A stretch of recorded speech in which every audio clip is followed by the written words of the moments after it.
இன்றைக்கி நம்ம பார்க்க போகிறது மொச்சப்பயிறு குருமா, பச்சை மொச்சை குருமா.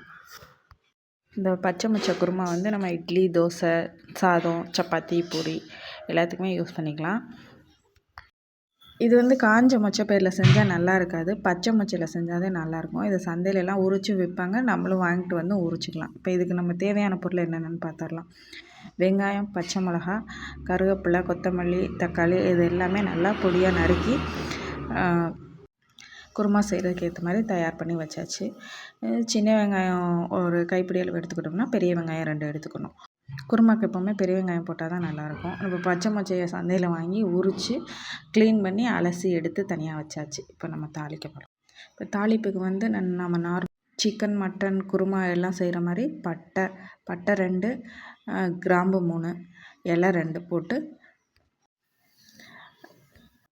கருவேப்பிலை போட்டு அது நல்லா பொரிஞ்சு வந்ததுக்கப்புறம் இப்போ வெங்காயம் சேர்க்க போகிறோம். இதில் நம்ம சோம்பு சேர்க்கலை. ஏன் சேர்க்கலை அப்படின்னா, நம்ம வந்து தேங்காயோடு சேர்த்து சோம்பு அரைச்சி ஊற்ற போகிறனால நம்ம சோம்பு சேர்க்கலை. பச்சை மிளகா ஆட் பண்ணியாச்சு, அடுத்து வெங்காயம் ஆட் பண்ணியாச்சு. வெங்காயம் நல்லா பொன்னிறமாக வெந்து வந்ததுக்கப்புறம் தக்காளி ஆட் பண்ணிக்கலாம்.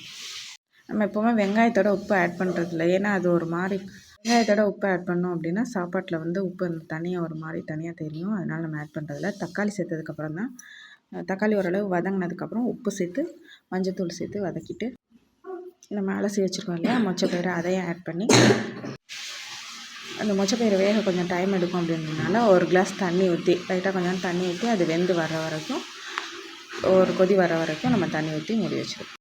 இஞ்சி பூண்டு சேர்த்து செஞ்சாலும் நல்லா தான் இருக்கும், இஞ்சி பூண்டு சேர்க்கலைனாலும் நல்லா தான் இருக்கும். இன்றைக்கி நம்ம இஞ்சி பூண்டு சேர்க்காம தான் சேர்த்துட்ருக்கோம். இதுவுமே இட்லி, தோசை, சாதம், சப்பாத்தி, பூரி எல்லாத்துக்குமே நல்லா தான் இருக்கும்.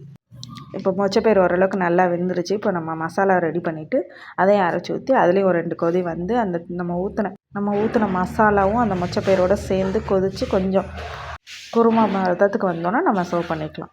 இப்போ வாங்க அரைச்சி ஊற்றுறக்கு என்னென்ன தேவைன்னு பார்த்துடலாம். 1/2 மூடி தேங்காய் எடுத்துருக்கோம், 1 ஸ்பூன் சோம்பு, 1 பச்சை மிளகா.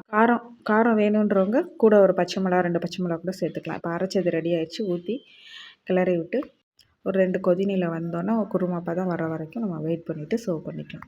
இன்றைக்கி நாங்கள் இதை ரவா தோசைக்கு வச்சு சாப்பிட போகிறோம். ரவா தோசைக்கு மொச்சப்பயிறு குருமா ரெடி, தக்காளி சட்னி, ரவா தோசை மாவு ரெடி பண்ணியிருக்கோம்.